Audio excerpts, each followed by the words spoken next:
So the general concept is that you will do a report, we'll have them ready to go that first day back after break, and it'll be a few minutes, 2, 3, 4. During the topics, I'll probably make some comments about things, I'll probably make some additions. That doesn't mean I wasn't happy with your report. It's just a lot of these are really kind of cool diseases and some kind of cool things about them. So we'll have some discussions probably along with what you present. But you have a list of the kinds of things I'll be looking for. And you have a little rubric sheet. A little rubric.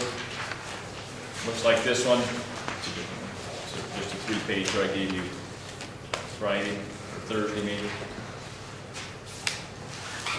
And you get 5 points for describing how it's inherited. You get 5 points for whether it's influenced by anything in the environment or certain ethnic groups or nationalities, males or females. You get 5 points for the symptoms. You get 5 points for any cure or therapy, you know, how you handle it. You get 5 points for your visuals, your graphs, your charts. Is your information accurate and complete? Did you do a good job of covering all the information? So 30 points, 30 of the 40 points are on the information that's on your slide. Okay? And then 10 points for your presentation style. Again, are you confident? Are you trying to, are you trying to pronounce the words that you that type of thing? You're certainly welcome to cut and paste your visuals, your graphs, your charts, that kind of thing on your PowerPoint slides. You type those in individually. You know, your graphs, your charts, cut and paste is a smart way to do that. But otherwise, you're making up your own slides. You've done this kind of thing before, haven't you? This isn't new for you. You know, I don't care about whiz, bang, and zips. You know, some people spend a lot of time making your progression zoom, zoom. You know, I don't care anything about your whiz, bangs, and your zips. Okay, what I care about is the quality of the information. So don't go nuts putting in. You know, don't spend all your time making all these great transitions. You know, colors and fire and explosions. You don't get points for color, fire, or explosions. You get points for the quality of your information. Okay.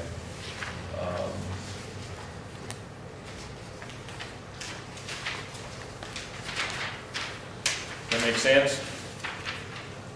What else did I want to say before we pick your topics here? Again, probably it said 4 to 8 slides, maybe more. You know, you don't have to go nuts and have 15 slides. You know, but 8 or 10 is probably a great plenty. If you have a favorite genetic disease that's not on this chart, you're sure welcome to pick that. Okay? And again, I want you to be familiar enough that you're not going to read to us. You know, I'll just take the cord out here that connects onto your computer. Probably have you stand over here with your computer plugged in so you can see your computer here. Okay? But again, I don't want you to read to us. I want you to be familiar and just use the screen as kind of a note card kind of thing. So you're going to refer to that. You're going to talk to us as opposed to read to us. Okay?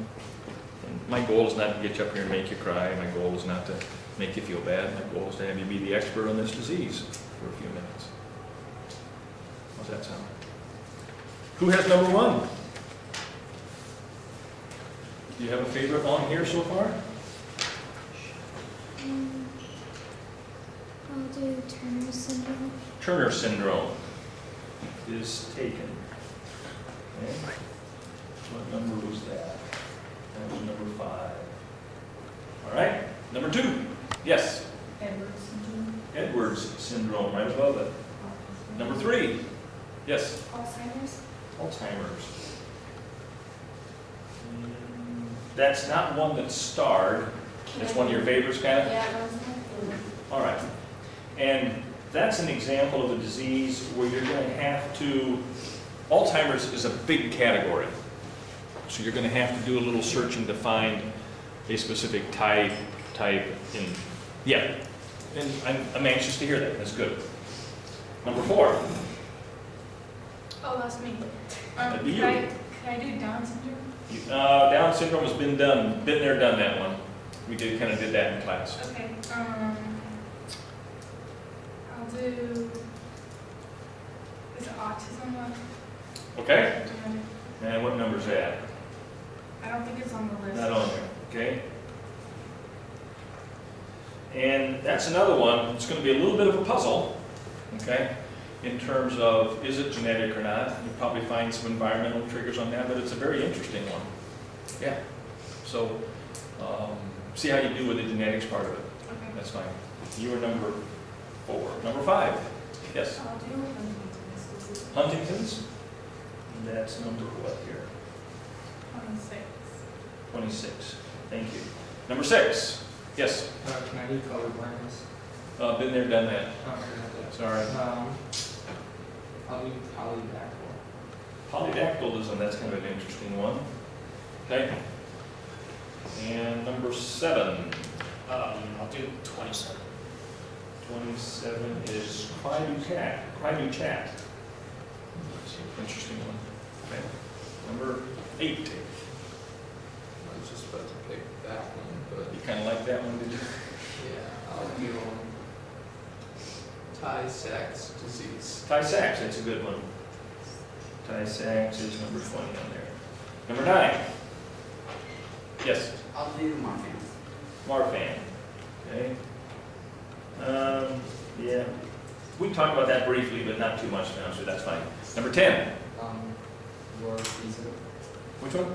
Dwarfism. Dwarfism? Yep, big league. Okay, number where? Which one you're dwarf? Number 28. Okay. Again, there's a lot of things that can cause dwarfism. There's a lot of different issues, and you're going to tie it into the genetic issue. Okay. And number, what were you? You were number. You was kind of 11. You were 11. I don't know. I'm 11. You're 11. Okay. Number 9. Number 9, Gaucher's syndrome. Number 12. I'll do alcoholism. Which one? 25. 25, alcoholism. And again, you're gonna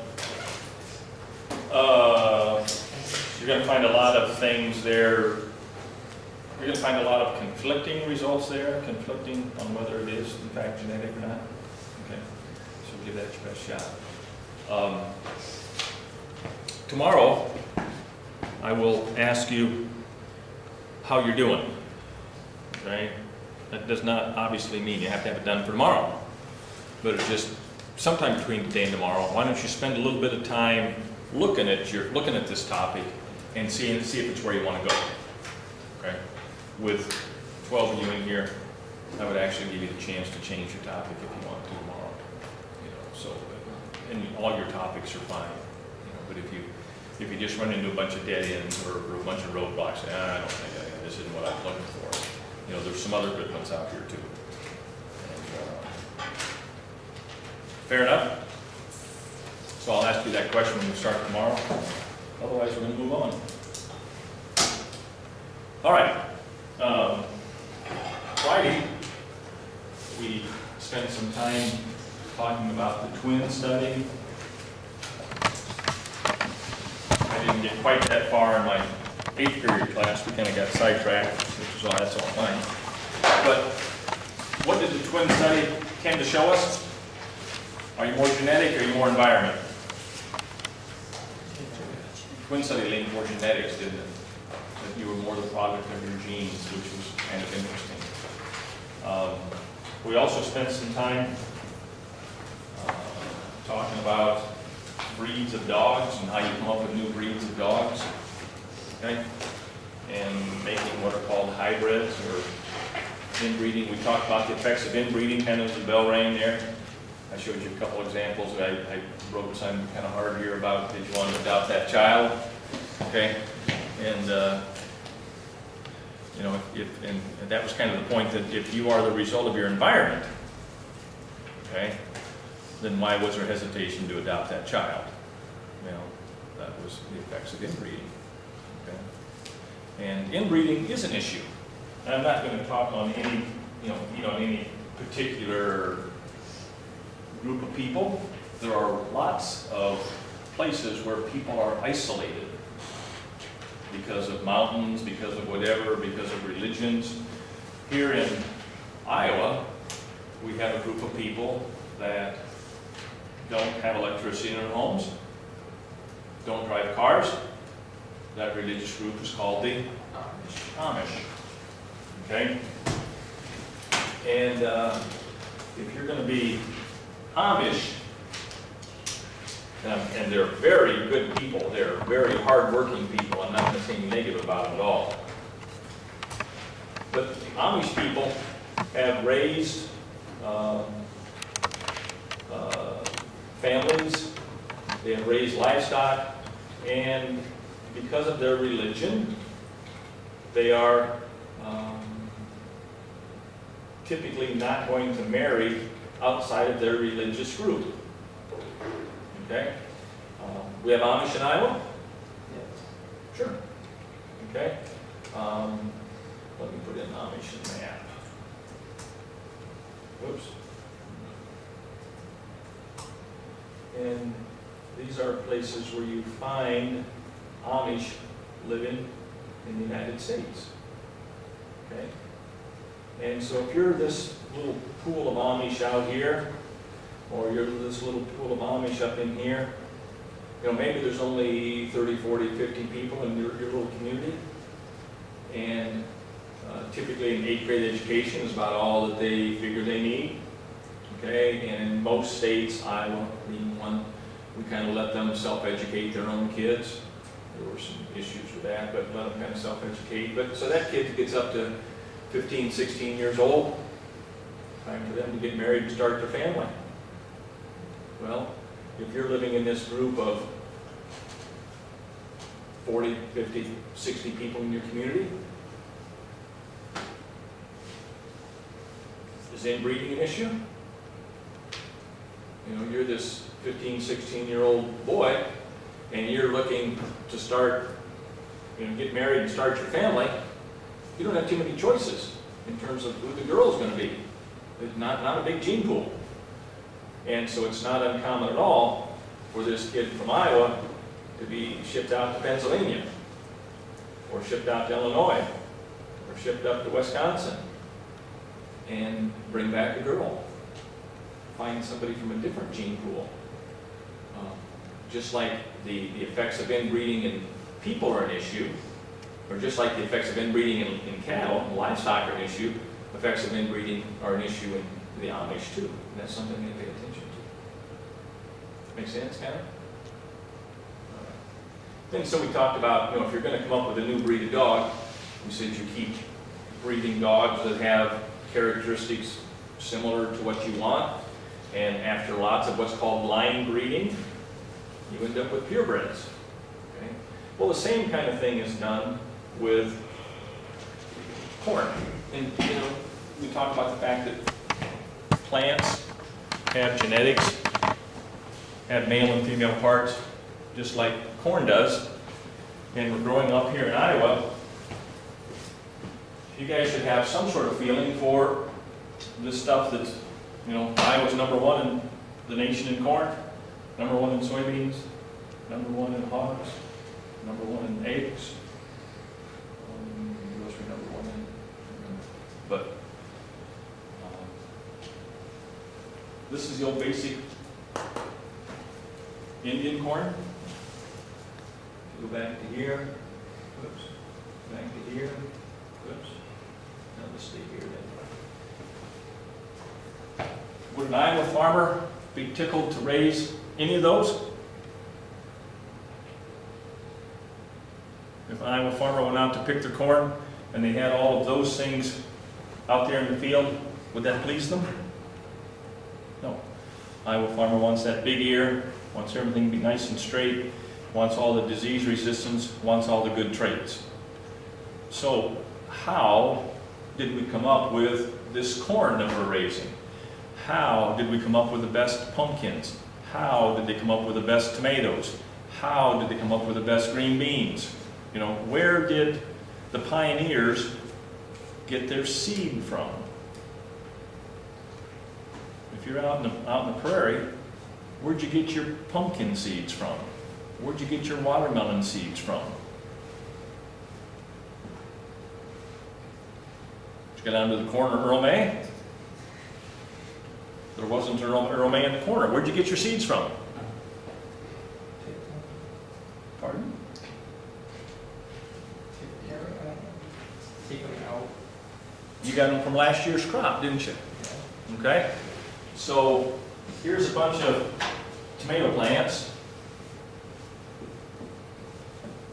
And some were tall and some were short, and some had big tomatoes and some had little tomatoes, and some had real good tasting tomatoes, and some had lots of tomatoes, and some didn't have very many.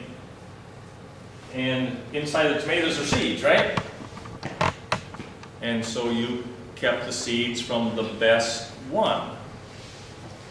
Which one was the best one? The one that had the most tomatoes? Well, what if those tomatoes didn't taste very good? The one that had the biggest tomatoes? Well, maybe it didn't make very many of them. One that had the sweetest tomatoes? Maybe it didn't do well during a drought. Okay? So you kind of looked for this combination of traits, and you decided that maybe this plant was the one that had the best tomatoes. So you kept the tomatoes from that one, and maybe this was a pretty good one, so you kept the tomatoes from that one. Excuse me, you kept the seeds from those.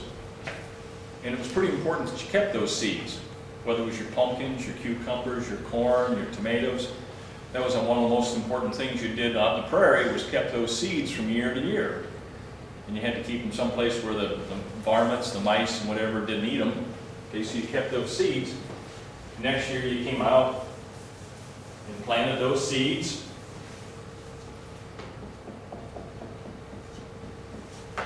And again, due to the rules of genetics, you got some tall plants and some short plants, and some that were really high producers, some were disease resistant, and some were not, and some had lots of tomatoes, and some had a few, and big tomatoes and small tomatoes and sweet, and you know, some stored well and whatever.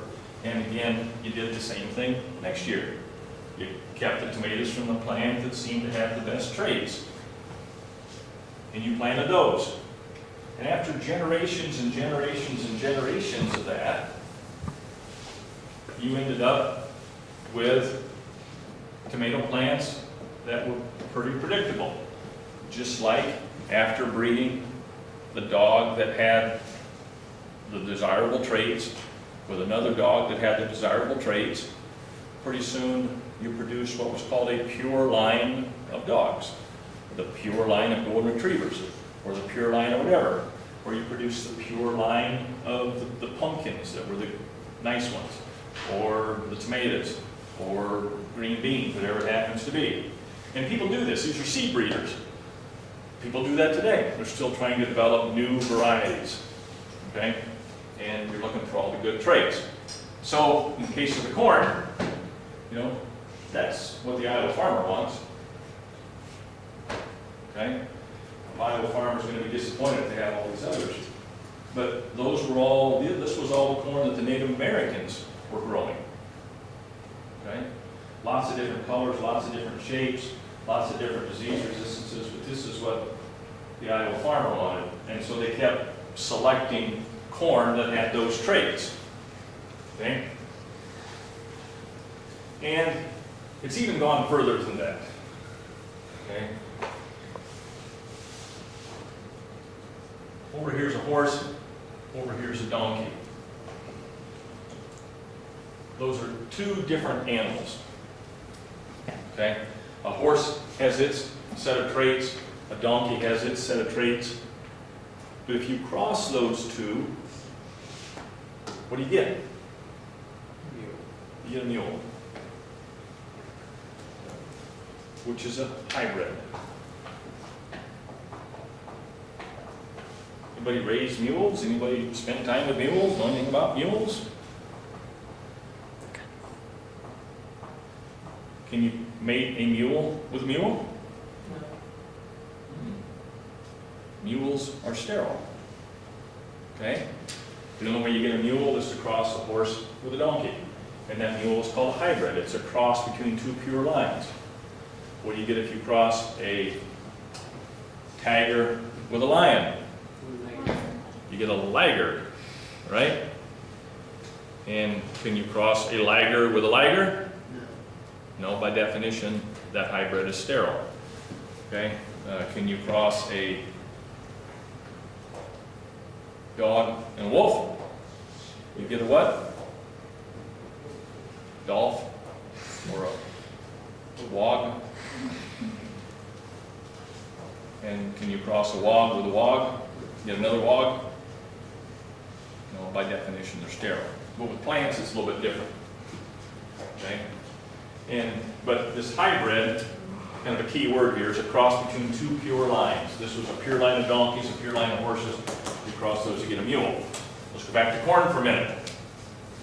The people that raise corn have done lots of work here, and they have this plant that has its set of traits. It's called an inbred. And it's got a very specific set of traits. Okay? And here's another set of plants, a different variety, a different inbred, that has its very specific traits. And anybody detassel corn? Bonus. You're the man here for a while. Okay? Why did you detassel corn? Yeah. Make money, right? Okay? How was your field set up?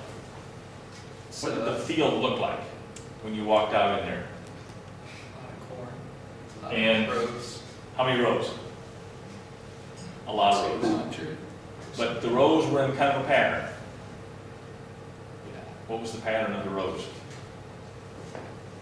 Did you do this last summer? No, 2 summers ago. A couple summers ago. We're reaching back in your memory here a little bit. Okay? 4 and 2. Yeah, that seems about right. Okay?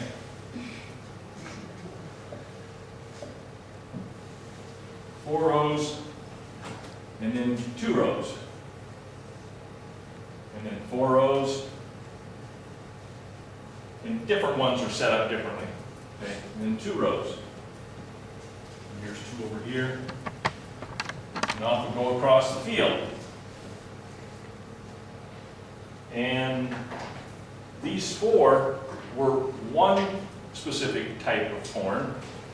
These 2 were another type of corn, inbreds. And they were not really very tall, were they? The black ones or the red ones? Either one. Okay, were they tall? Well, Were they taller than you? the red ones were, yeah. Okay, all right. And does corn have male and female parts? Yeah. Where's the male parts of the corn plant? It's the on the top. Top. Tassel. There's the male parts. It's supposed to- And those had male parts, Yeah. and they had female parts. Where's the female parts? On top. So black plants. No. I don't know. That's okay. You're doing fine. Where's the female part of a corn plant? Well, that's the ear. The ear is the female part. Okay? So this plant had male parts and had female parts. These also had male parts and had female parts. Male parts and female parts. Male parts and female parts. What'd you do? Pull the tops off the black ones. The black ones. So you were paid to go out there and take off its male parts and rip them right off and throw them on the ground? Yeah. That wasn't very nice of you. Okay? You were paid to detassel, to take the male parts off.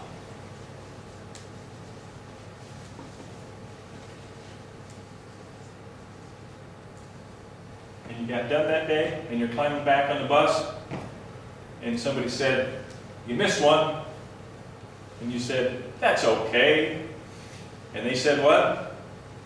Go back Go back and get it, that's not okay. Really, I pulled thousands of tassels today, I missed one, and they said, go get it, right? That's not an exaggeration. It wasn't okay to get them 99%, they wanted 100%. All right, so you took off all the male parts. And what if you showed up for work that day and you said, no, it's kind of hot today, and I'm starting to sweat a little bit, I think I'm going to go on home. What'd they tell you? Hydrate. Pardon? Hydrate. Get back in the fields. Let's go. Okay? And you said, it was kind of muddy, my shoes are getting kind of muddy out here today. Can we do this next week? And they said, we're going to work today, right? Okay, didn't make any difference if it was hot and cold, didn't make any difference if it was muddy, rainy, because these tassels were starting to pop. All right, so we got one pure line and another pure line. We got one pure line and another pure line. What's produced on the tassels? Pollen. Is that male or female? Male. That's male. So these guys produce pollen. And when they pollinate, the pollen blows around the field, and some of it lands here. And this pollen blows around the field, and some of it lands here. Okay? And pollen blows around. And they want to have all this done before pollination occurs. By the way, did you do any roguing too? No. What was, did you know about roguing? Yeah, it's like when they just pulled the really tall plants that stuck out. Mm-hmm. Yeah, before, if you're doing fine, I'm glad you're here today, okay? Before this, before this pollination and before you actually pulled tassels, rogers went through the field. What happened there is if there was a plant growing in here that was different in any way, shape, or form, different color, different height, whatever, you got rid of it, you pulled it out. Why? Because it was different. You didn't want it mixing with these pure lines. It was just something happened, it was just a random, and it was different. So you rogued it, you pulled all out the rogues, you pulled out all the ones that were different. All right. Eventually, they came in and they took those rows out. Because we didn't want those anymore. And they didn't even harvest them. In this case, it didn't even harvest them. They left these rows. And they let these ears mature. And they come back and they harvested those ears. And those seeds that are produced on those are now a combination of this plant and this plant, right? They're a combination of those two plants. And so this is the corn that Pioneer or Monsanto or DeKalb or whoever, this is the corn that they're going to sell to farmers next year. And that's a hybrid. It's a cross between two pure lines, and when this hybrid grows next year, it's going to have all the good traits of this plant and all the good traits of this plant, and it's going to be taller, stronger, higher yielder, more disease resistant than either of its parents. It's going to get all the good traits of these two plants. And the company, Pioneer, DeKalb, Monsanto, they know that because of all the work that the seed geneticists have been doing.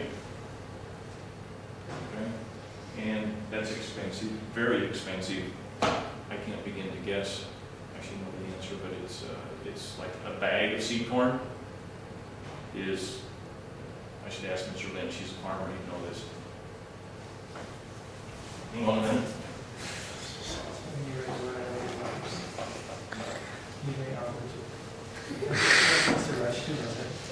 I think the hardest quiz I've ever taken.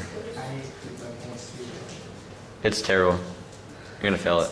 That does not help. I don't care. Suck. Yeah, Abby didn't even finish. That's how hard it is. Are you serious? Yeah. I'm just gonna act like Well, I'm there's doing only it. 3 questions. Write down. Exactly. And then- Number 2 is easy. Who's gonna explain?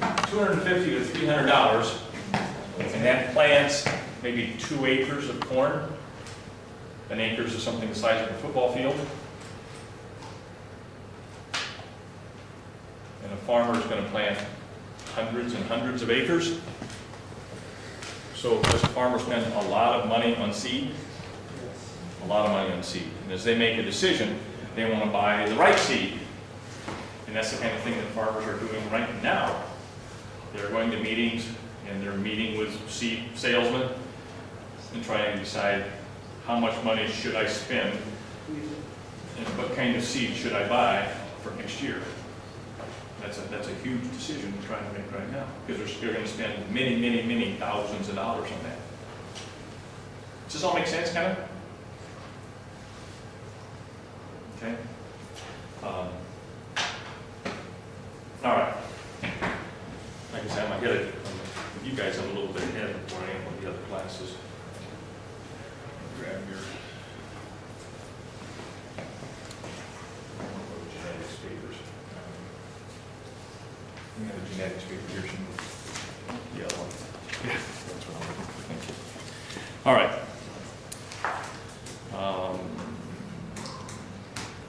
So there's a hybrid. There's that Iowa seed corn breeding.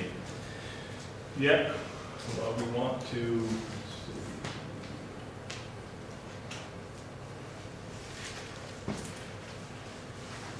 Iowa newborn testing. Okay. New topic.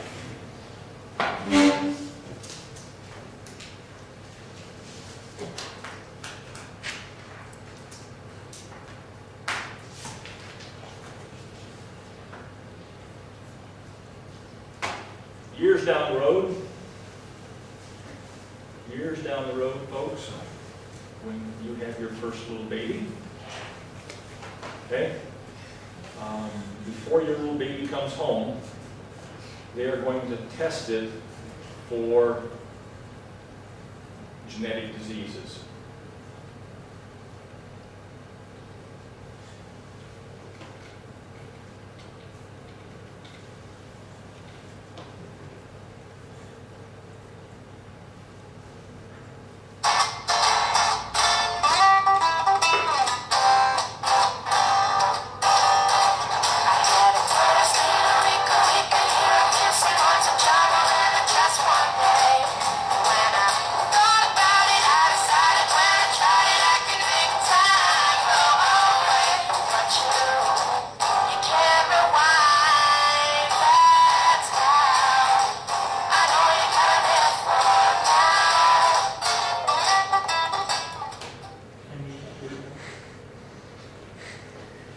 That's it?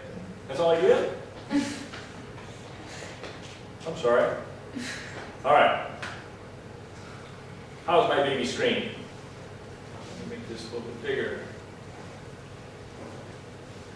All right, before the little baby leaves the hospital, they poke the baby's heel and got a few drops of blood. Okay? And so it's done when the baby is just a day or two old. Okay? It says this cost is $122, and that's the expenses, the equipment, the lab, the supplies, the courier service, and all this kind of stuff. What happens is they are screening for a variety of different genetic diseases.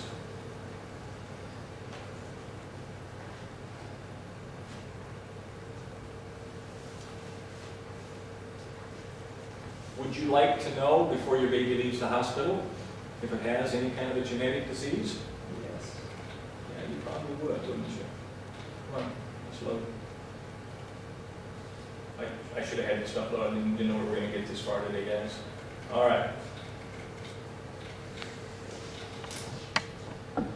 What will my baby be screened for? And you're going to recognize some of these diseases. Some of them have to do with amino acids. PKU. Anybody have any sugar-free gum with them? No sugar-free gum? Anybody have a can of Mountain Dew with you, Diet Pop? Man. Okay. Next time you look at your can of Diet Pop, okay, look at the label where it talks about the warnings, whatever, and it'll say, attention, phenylketonurotics. It says this sugar-free gum, the Diet Pop, contains something called phenylalanine. And phenylalanine is an amino acid, and if your baby has that, this genetic condition, and your baby drinks that Diet Pop, eats anything with that phenylalanine in it, it's going to cause your baby to be mentally disabled. Okay? How would you know if you had that? Well, you guys were all tested for it before you ever left the hospital. Just a little bit here. Okay?